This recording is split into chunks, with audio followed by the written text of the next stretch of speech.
नमस्कार दोस्तों, मेरे चैनल पे आपका स्वागत है। आज ले चलते हैं आपको एक नई कहानी की ओर।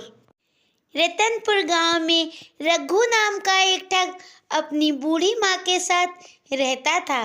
उस गांव में शायद ही ऐसा कोई हो जिसे रघु ने ठगा ना हो। धीरे धीरे करके गांव के सभी लोग रघु की इस आदत के बारे में जान गए थे, इसीलिए सब उससे चौकन्ना रहने लगे थे। एक दिन रघु ने सोचा, ऐसे तो काम नहीं चलेगा, हमारा ठगी का धंधा तो चौपट ही हो जाएगा। इसलिए ठगी के इरादे से वो नगर की तरफ चल पड़ा। नगर में पहुंचकर वो इधर उधर अपने शिकार की तलाश कर ही रहा था कि अचानक उसकी नजर एक सुनार पे गई। बस फिर क्या था, उसने मन ही मन सुनार को ठगने का निश्चय कर लिया था। वो सुनार की दुकान में जा पहुंचा। भाई, हमारी बहन का ब्याह है, इसीलिए हम उसके लिए खूबसूरत हार खरीदने आए हैं। सुनार ने उसे कई हार दिखाए। अंत में उसने एक हार बहुत ही पसंद आया, जिसकी कीमत सुनार ने 10,000 रुपए बताए थे। उसने 10,000 रुपए सेठ की ओर बढ़ाए और कहा, भाई ये हार मुझे दे दो और साथ ही मुझे पक्की रसीद भी दे दो। सुनार से हार और रसीद लेने के बाद वो अपने घर की ओर चल दिया। थोड़ी दूर चलने के बाद जब वो एक सुनसान जगह पे पहुंचा, उसने जमीन में एक गड्ढा खोदा और उसके अंदर हार को छिपा दिया। उसके बाद तुरंत ही वापस दुकान पे आया और सुनार से बोला, भाई आपका हार तो बहुत ही खूबसूरत है। मैं वो हार अपनी बहन को शादी में देने के लिए ले गया था, मगर मेरी पत्नी को वो हार बहुत ही अच्छा लगा, इसीलिए वो इस बात पे झगड़ा डालने वाले लगी। घर में झगड़ा हो, चार लोग तरह तरह की बातें बनाए और दोनों ननद भौजाई एक दूसरे से ईर्ष्या करें, ये भला क्या अच्छा लगता है। इसीलिए भाई आप मुझे बिल्कुल वैसा ही एक दूसरा हार दे दो। ये सुनकर सुनार बहुत ही प्रसन्न हुआ। उसने सोचा, आज तो सुबह सुबह ही अच्छी बहनी हुई है। सुनार ने बिल्कुल वैसा ही एक दूसरा हार निकाल के दे दिया। रघु ने हार लिया और दुकान से बाहर चलने लगा। उसे यूं ही हार की कीमत दिए बिना जाते देखकर सुनार बोला, भाई साहब मेरे हार की कीमत तो देते जाओ। सुनार ने प्यार से कहा, अरे भाई आपने जो कीमत दी थी वो तो पहले वाले हार की थी और इस दूसरे हार की कीमत आपने भला कहाँ दी है। इस पर रघु अकड़ गया और बोला, तुम बेईमान हो, तुमने धोखा किया है। मैं इस हार की कीमत दे चुका हूँ, फिर तुम दोबारा मुझसे क्यों मांग रहे हो। इस तरह दोनों के बीच कहासुनी बढ़ गई और झगड़ा होने लगा। झगड़ा सुन लोगों की भीड़ इकट्ठा हो गई।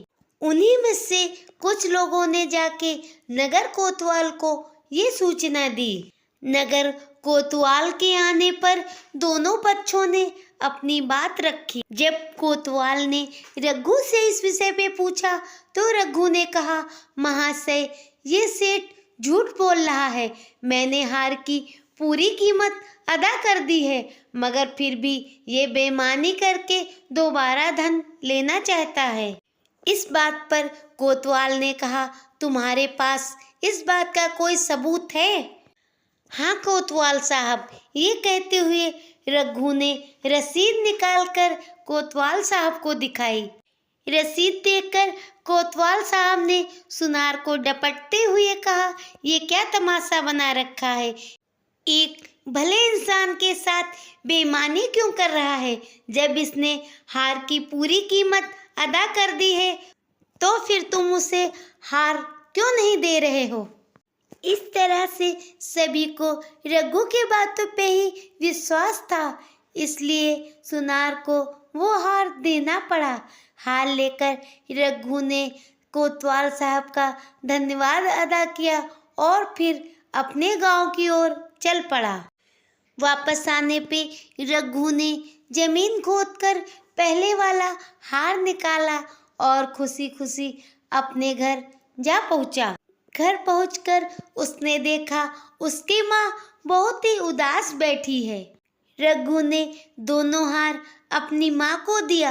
हार देखकर बुढ़िया बहुत खुश हुई, मगर थोड़ी ही देर में उदास स्वर में बोली, अब इस बुढ़ापे में मुझसे घर गृहस्थी नहीं चलाई जाती।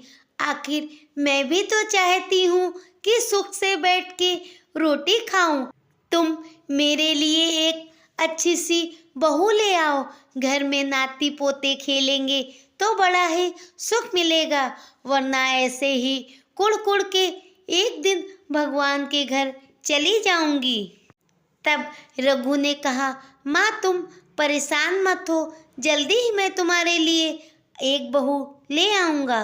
बात ऐसी नहीं थी कि रघु विवाह करना नहीं चाहता था, आखिर उसकी भी तो उम्र हो गई है। उसके सभी साथी संगियों का ब्याह तो कब का हो गया है। उनके 2-4 बच्चे भी इधर उधर खेलते डोलते हैं, मगर क्या करे, उसकी इस ठगी की आदत की वजह से कोई भी भला इंसान अपनी लड़की देने को तैयार ना होता। अगर भूले से भी दूर दराज का कोई इंसान आ भी जाता तो गांव वाले उसे बहला फुसला कर भगा देते थे।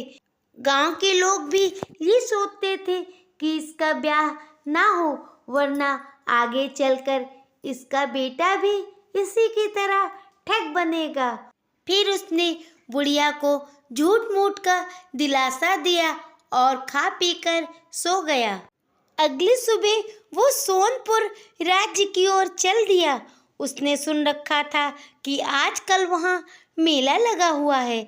मेला में तो दूर दूर से लोग आते जाते हैं, इसीलिए वो खूब सारा धन कमा सकेगा। सोनपुर राज्य उसके गांव से बहुत दूर था, इसीलिए चलते चलते सांझ घिर आई थी। तभी सामने से उसे 2 राहगीर आते दिखे। फिर वो सब साथ ही चलने लगे। बातचीत में पता चला वो युवक अपनी चचेरी बहन को उसके ननिहाल छोड़ने जा रहा है। तब रघु ने कहा, भाई रात्र होने वाली है, आपके साथ एक स्त्री भी है, इसलिए रात्र के समय उसको लेकर चलना ठीक नहीं होगा। क्यों ना हम किसी सराय को देखें और आज रात्र उसी में विश्राम करें। उस युवक को रघु की बात ठीक लगी, इसीलिए वो एक सराय की तलाश करने लगे।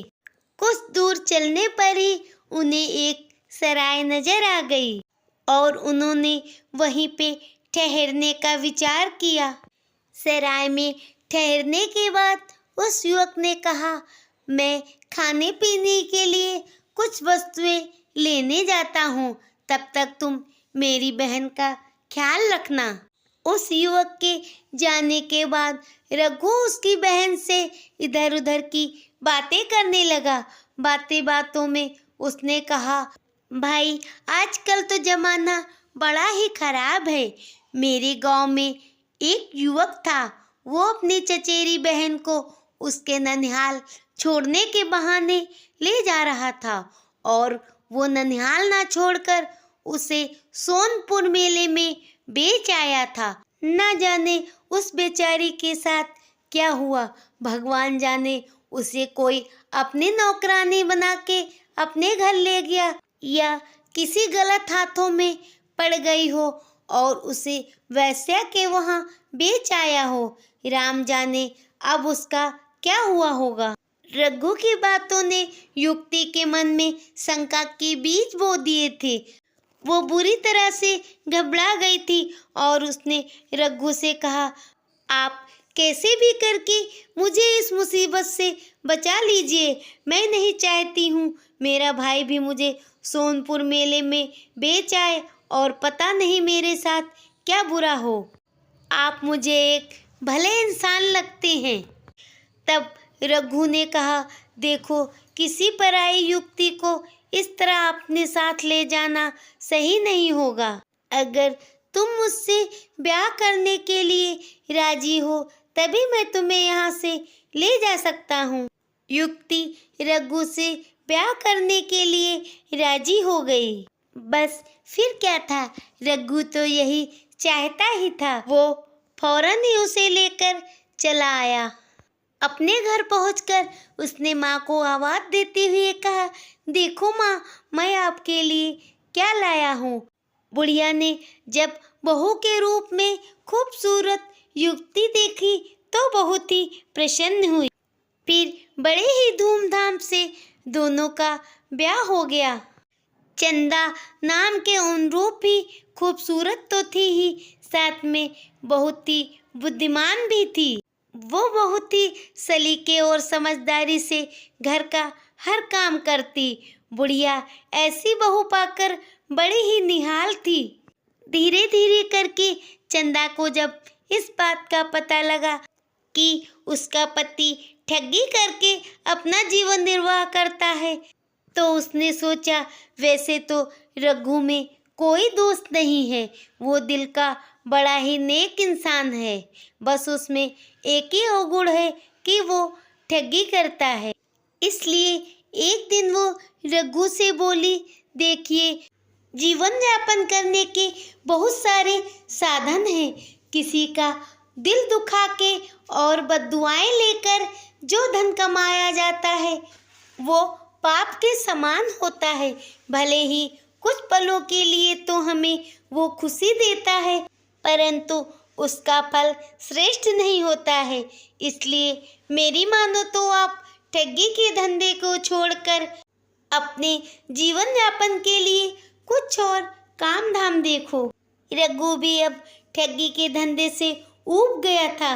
वो भी शांति का जीवन जीना चाहता था, इसलिए उसने अपनी पत्नी की बात मान ली।